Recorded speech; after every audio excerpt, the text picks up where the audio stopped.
tal, amigos y amigas de la Universidad Nacional Autónoma de México?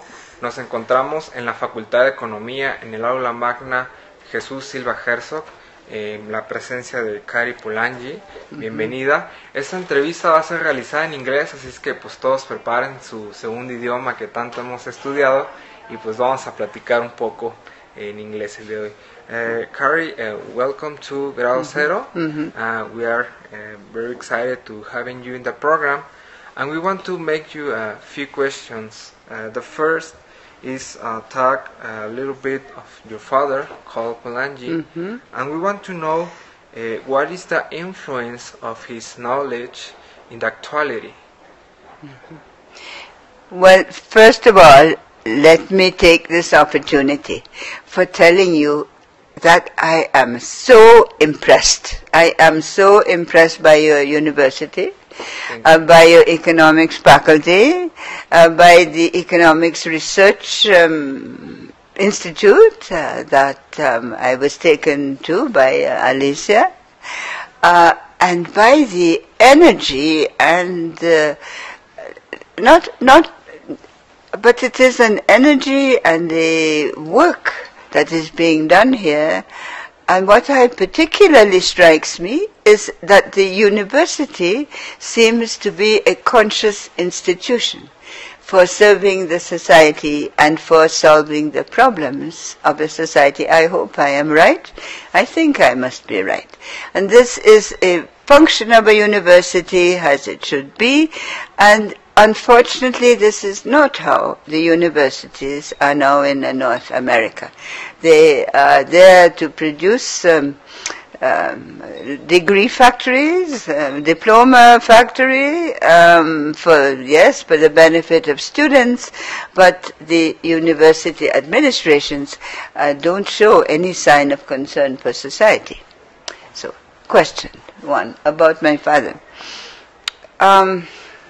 Very difficult in a few minutes to tell you about Kari Polanyi, but the most interesting thing perhaps about him was that a book that he wrote 70 years ago has never ceased to open eyes of people to be something really important. It's called The Great Transformation. And since this crisis broke, with the meltdown of the banks in 2008, there has been a huge increase in interest in his work. But my father was, I think, an educator and a social philosopher. He was a knowledgeable economic history, economic anthropology, economic sociology, politics. He did not have any degree in any of these subjects, right? But so he had a degree in law a long time ago, but was a person that studied the society, that informed himself of the literature in the social sciences in order better to understand and to explain, and he was a great educator. But his work has become important, although he never had an institute, was never in university until the end of his life, was never part of a political party. And so I say that is a testament to the importance of ideas such as my father put forward, and he had a basic philosophy. And it really was, as I said in my talk, that fundamentally is the society. The economy is a social construct, an institution. We are homo economicus, one individual seeking utility and avoiding disutility, and all this is a fiction. This is not how we really are. We are social creatures, and we have to build a different kind of values than those that come out of the market.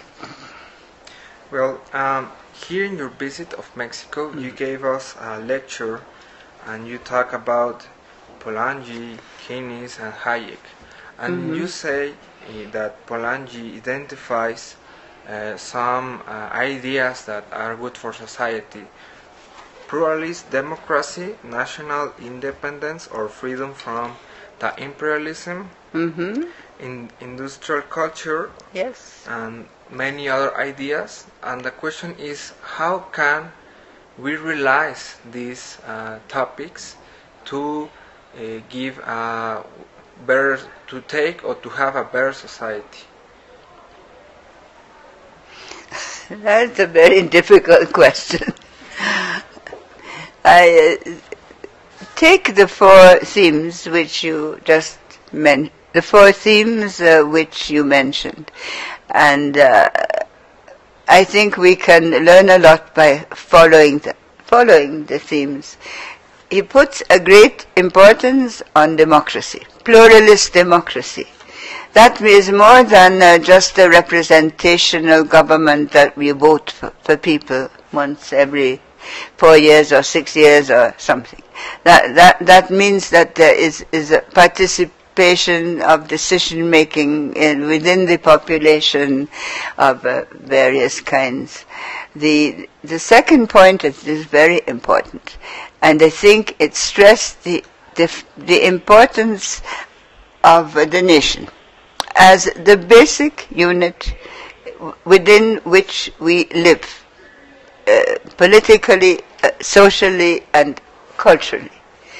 And this remains so in spite of the increasing international communication, international interdependence, so-called globalization, which is very true. But nevertheless, it is really only by bringing pressure to bear on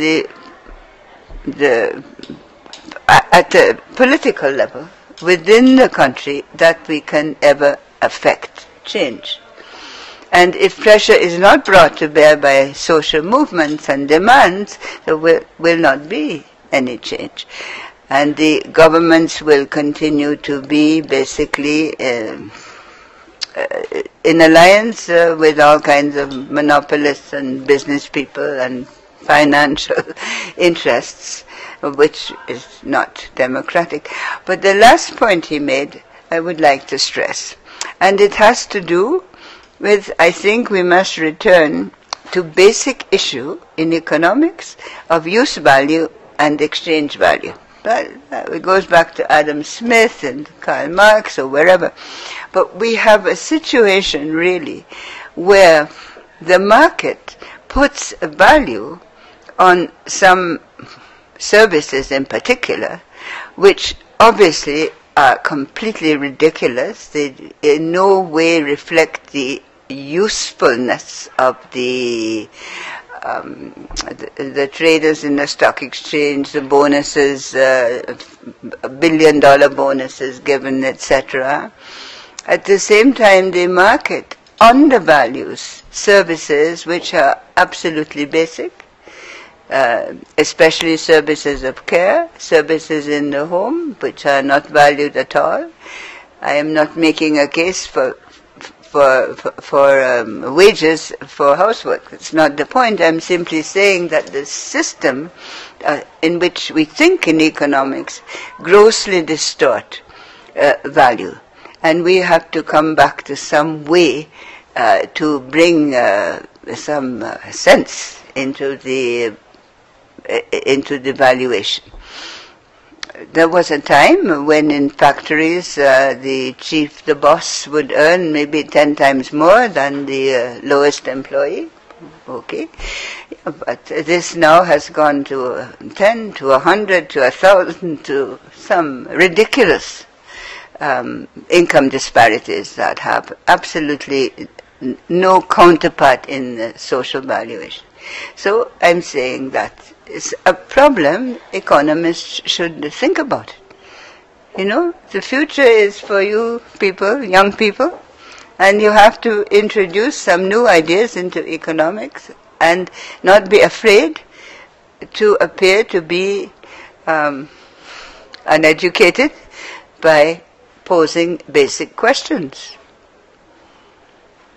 Okay, here in these times, we can see that politicians says that we live in an era of democracy and human rights. But do you think the actual economic models can realize these two ideas for to have a better society? I mean, with these or economical models, can we eradicate poverty, discrimination, and other human rights violations? I don't think there is any simple answer to that question. But the first thing that strikes me is that the democracy which we think we have in the so-called democratic capitalist countries is very shallow and to some degree simply non-existent. And that was not always like that. But since the neoliberal times, we find that there are opposing political parties that offer themselves at elections, but if you look very closely, there are very little difference between them. No, and a number of people don't go to vote, particularly young people, and they say, what is the use? Because both of these parties are really offering much the same thing. So we don't believe, and in any event, these politicians are corrupt, and we don't believe that it is really democracy. The situation in Europe, very different from Mexico, I know, but the fact is that the countries of Europe in the last number of years, in Spain, in Italy, in Greece, Portugal, those countries, have really lost their democracy. They have a country that cannot print its own money really is in this modern day not anymore democratic. So they only have a contest between which set of politicians are going to carry out the orders they get from the European Troika, the European Central Bank, which is really all about saving the European banks. So democracy is suspended there. But I would not make blanket statements. I'm only saying that at present, in the heartlands of capitalism, as I call Europe and North America, meaningful democracy is in suspense, let us say. It doesn't really exist. And I don't want to be pessimistic, and I do believe, you may find it strange, but I do believe that in the countries of Latin America, there is more scope for democracy. There is more change that can come about by political movements than there is at this time in the United States or Europe. This is also true in Asian countries. India, for instance. There's more space for the exercise of political pressure by popular movements than there is at this time in the old centers. Okay, the last question I'm making you is, you said in this lecture you have taken to us, there are many Canadian mine explosions. Yes, mining companies. Yeah. And I am interested to know if it can exist, the mine companies, without social and environmental damages. But because we have a hard debate with the Canadian mines companies. Well, you're very right to question these companies. They are extremely destructive environmentally, and this is discussed to some degree in Canada also, you know, you might say by NGOs and churches and good people who are ashamed of Canadian companies giving Canada a bad name. But really it is disgraceful. And what is even worse is that the government of Canada is totally behind those companies, defends them, and they have put at the disposal of these mining companies in Latin America all the services of Canada's diplomatic service.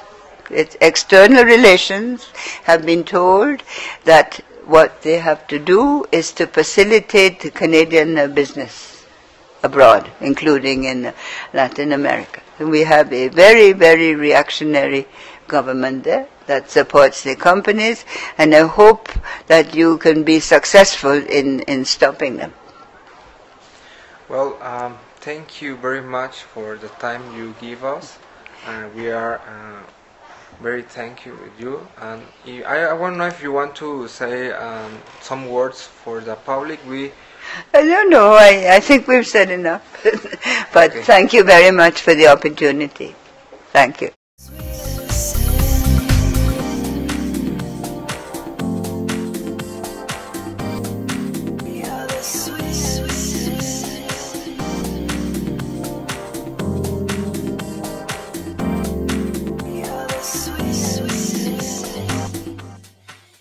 Talk a little bit of your father, Kari Polanyi, and we want to know what is the influence of his knowledge in the actuality. Well, first of all, let me take this opportunity for telling you that I am so impressed. I am so impressed by your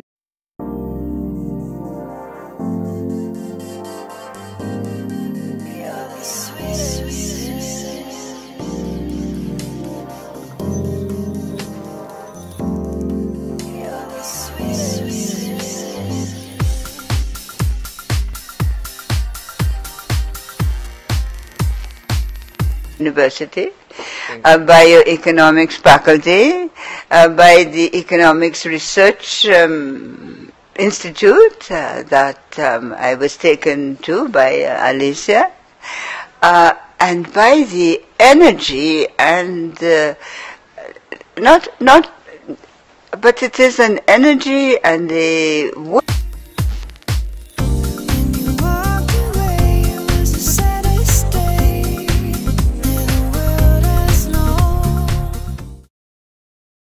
¿Qué tal, amigos y amigas de la Universidad Nacional Autónoma de México?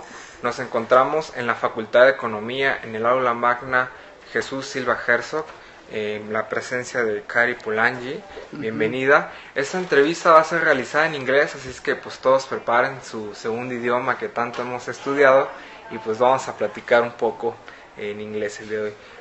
Kari, welcome to Grado Zero. We are very excited to having you in the program.